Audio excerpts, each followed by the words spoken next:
Morning to all. आशा करुछि समस्ते भलरे थिबे। आमे क्रियार पार्ट 1 आलोचना करथिले। सेथिरे आमे क्रिया काहाकू कुहा जाय, क्रिया विशेषण एवं क्रियार जो दुईटी रूप रहुछि, गोटे मौलिक आ गोटे वैकृतिक। मौलिक धातु रूप को आमे साधारणतः कोन करथिले ना चारि भाग रे जो विभाग होइतिला से विषय रे आलोचना करथिले। आज आमे वैकृतिक धातु रूपर चारि भाग रे आलोचना करिबा। वैकृतिक धातुर फास्ट पार्ट जोटा रोचे आमर प्रयोजक धातु। प्रयोजक धातु कौन, जो धातुर अर्थरु कौनसी कार्य कराउथिबार जणाए। अर्थात गोटे धातु तार अर्थ को देखिले आमे जानि परिबा कि किछि कार्य केहि जणे करौछि कि केहि कौनसी कार्य को कहा द्वारा करौछन, सेतेबेले कोन होछि ना प्रयोजन धातु व्यवहार करा जाय। तो एवं एही धातु को प्रेरणार्थक धातु मते कहे, कारण जन को कार्य करिया पे प्रेरणा दिया जाय, सेतिपई प्रेरणार्थक धातु बोली कहा जाय। एवं संस्कृत रे को कोन कहंदी ना निर्जत धातु बोली कहंती। देखो तो उदाहरण देला प्रथमे उठे ये होची मूल धातु कोन पढ़। मूल धातु होची पढ़, जेतेबेले सेटा प्रयोजन धातु हैला ता कोन ना पढ़ा बोली कहाला। प्रथमे एग्जांपल देखो मूल धातु रे कोन कहला पिलाटी पढुची। पिलाटी पढ़ धातु रे कोन होची प्रत्यय पढुची हैला, बुझी पारछंती।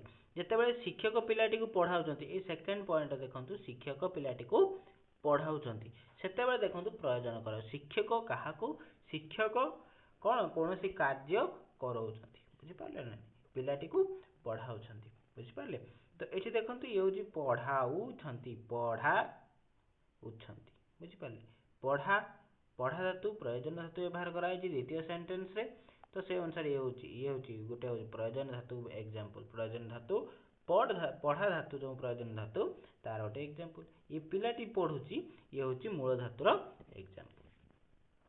आउ किछ एग्जांपल देखिबा चलंतु, कांसेप्ट वाइज भले से क्लियर हे जिबा। तो खा खा होची कोन मूल धातु। खा जते एठी हमर मूल धातु होची तार प्रयोजन भित्ति धातु कोन खुआ, अर्थात खुआइबा नुहे कि। तो शिशुटी खाउची, खा खा ये लागी कि हैला खाउची, मूल धातु लागी कि शिशुटी खाउची। जेतेबेले सेटा प्रयोजन भित्ति धातु हे जिवो सेते कोन ना बुढ़ी मां शिशु को खुआउची, बुझी पारे। से बेले पी होची मूल धातु, जेतेबेले सेटा प्रयोजन भित्ति धातु हे जिवो पिया नुहे कि पिया। प्रथम धातुर कोन ना पी होची पिलाटी पिउची, पिया हेले मां पिला को दूध पियाउची ये।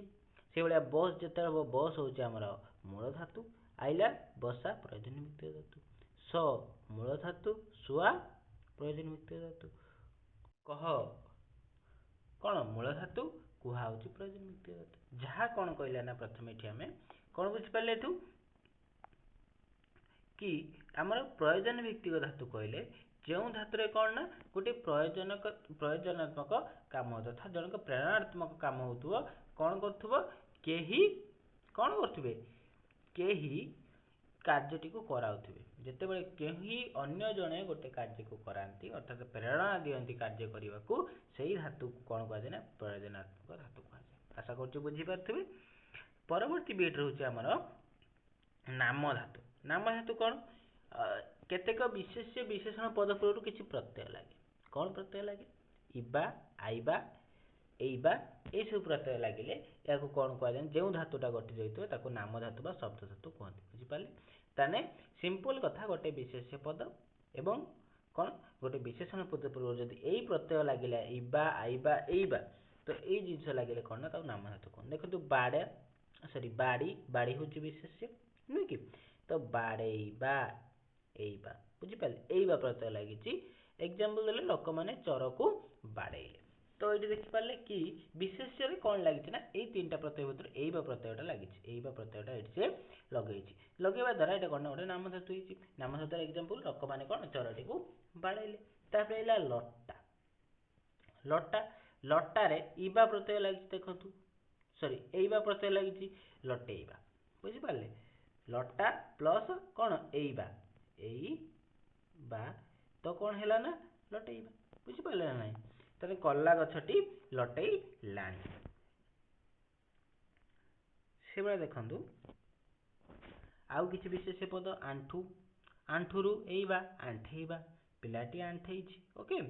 ପେଟ ପେଟେଇବା ଏଇବା ପ୍ରତ୍ୟୟ ଲାଗିଛି ପିଲାଟି ପେଟେଇଲାଣି ଓକେ ସେଇଭଳିଆ କଣ କହିଲି ବିଶେଷ୍ୟ ପଦ ବେଳେ ବି ହେଇପାରେ ଯେତେବେଳେ କୌଣସି ବିଶେଷ୍ୟ ପଦ ଅନ୍ୟ କୌଣସି ବେଳେ ବିଶେଷଣ ପଦ ବେଳେ ତାହେଲେ ଛଟା ହଉଛି ବିଶେଷଣ ପଦ ନୁହେଁ ଛଟାରେ ଏଇବା ପ୍ରତ୍ୟୟ ଲାଗିଲା କଣ ଲାଗିଲା ଛଟେଇବା ଅସାର ଅସାରିବା ରିବା ପ୍ରତ୍ୟୟ ଇବା ପ୍ରତ୍ୟୟ ଲାଗିଛି ଇବା ବୁଝିପାରିଲେ ପାକଳ ପାକଳେଇବା ଳେଇବା ଏଇବା ପ୍ରତ୍ୟୟ ଲାଗିଛି ବୁଝିପାରିଲେ ବଙ୍କା ବଙ୍କେଇବା କଣ ଲାଗିଛି ଏଠି ଇବା ପ୍ରତ୍ୟୟ ଲାଗିଛି ଇବା ସରି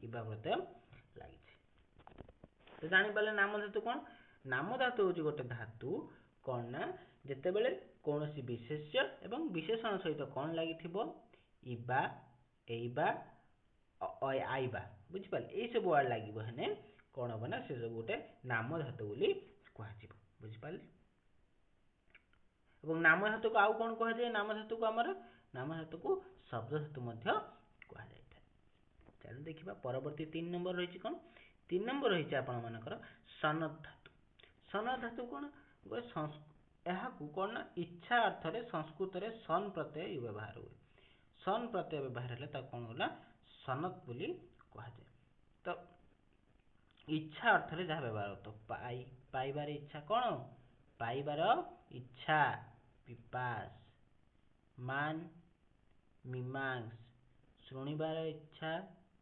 ଶୁଶ୍ରୁଷ ଭୁଞ୍ଜିବାର ଇଚ୍ଛା କଣ ବୁଭୁକ୍ଷ ଆଉ ଜ୍ଞାନର ଇଚ୍ଛା ଜାଣିବାର ଇଚ୍ଛା କଣ ଜିଜ୍ଞାସା ଜ୍ଞାନ ଏଇ ସବୁ କଣ ଲାଗିଛି ନା ଯେତେବେଳେ କୌଣସି ଧାତୁ ସନ୍ ପ୍ରତ୍ୟୟ ଲାଗିଛି ସନଦ ଅର୍ଥାତ ଇଚ୍ଛା ଅର୍ଥରେ ଯେତେବେଳେ ଲାଗିଲା କୌଣସି ପ୍ରତ୍ୟୟ ତାହେଲେ କଣ ନା ତାକୁ କଣ ନା ସେଇ ଧାତୁକୁ ସନଦ ଧାତୁ ବୋଲି କୁହାଯାଏ ମୂଳ ଧାତୁ ପା ହେଲେ ପିପାସ ହଉଛି କଣ ସନଦ ଧାତୁ ବୁଝିପାରିଲେ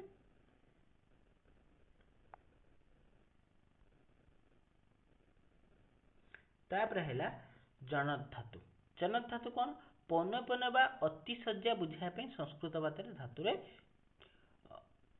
ଏଇ ପ୍ରତ୍ୟୟଟି ବ୍ୟବହାର କରାଯାଇଥାଏ ବୁଝିପାରିଲେ ଯେଭଳିଆ ଜ୍ୱଳ ଜ୍ୱଳରେ କଣ ହୁଏ ଜାଜ୍ୱଲ୍ୟ ବୁଝିପାରିଲେ ଜାଜ୍ୱଲ୍ୟ ସେଭଳିଆ ଦୀପ ଦେଦୀପ୍ୟ ରୁଦ୍ ରୌଦ୍ରୀପ୍ୟ ଚଳ ଚାଞ୍ଚଲ୍ୟ ବୁଝିପାରିଲେ ଏଇଭଳିଆ ସବୁ ବ୍ୟବହାର ହୁଏ ତ ଆଜିର ଆମ ଭିଡ଼ିଓରେ ଆମେ କଣ ଆଲୋଚନା କଲେ ବୈକୃତିକ ଧାତୁ ଆଉ ଆମର ଦୁଇଟି ଭିଡ଼ିଓରେ କ୍ରିୟାକୁ ଆମେ ସାରିଦେବା ଆଉ ରହିଲା ଆମର ମୌଳିକ କ୍ରିୟା ମୌଳିକ କ୍ରିୟା ବୈକୃତିକ କ୍ରିୟା ସରିଲା ତାପରେ ମିଶ୍ର କ୍ରିୟା ଯୌଗିକ କ୍ରିୟା ଏସବୁ କ୍ରିୟା ସମ୍ବନ୍ଧରେ ଆଲୋଚନା କରିବା ଏବଂ କ୍ରିୟାର ଏଇ ଯୋଉ ବିଭିନ୍ନ ପ୍ରକାର କ୍ରିୟାର ବ୍ୟବହାର ସମ୍ପର୍କରେ ମଧ୍ୟ ଲାଷ୍ଟ ଭିଡ଼ିଓରେ ଆମେ ଆଲୋଚନା କରିବା ତ ଏଇ ଭିଡ଼ିଓଟି ହେଉଛି ଆମର କନସେପ୍ଟ ୱାଇଜ ଭିଡ଼ିଓ ଏବଂ ଏଇ ଭିଡ଼ିଓଟିକୁ ଦେଖିବାକୁ ଲାଇକ୍ ସେୟାର ଏବଂ ସବସ୍କ୍ରାଇବ କରନ୍ତୁ ଆମ ଚ୍ୟାନେଲକୁ ଏବଂ ଏଇଭଳି ଭିଡ଼ିଓ ଆମର ପ୍ଲେଲିଷ୍ଟରେ ମଧ୍ୟ ଅଛି ଆମେ ମୂଳରୁ ବେସିକ ଲେବୁଲରୁ ଗ୍ରାମାର ଆରମ୍ଭ କରିଛୁ ତ ୟାର ଭିଡ଼ିଓ ସବୁ ପ୍ଲେଲିଷ୍ଟରେ ଅଛି ଆପଣମାନେ ପ୍ଲେଲିଷ୍ଟ ଯାଇକି ଦେଖିନେବେ ଏଇ ଭିଡ଼ିଓର ଡେସ୍କ୍ରିପସନରେ ମୁଁ ମଧ୍ୟ ଦେଇଦେବି ପ୍ଲେଲିଷ୍ଟ ଧନ୍ୟବାଦ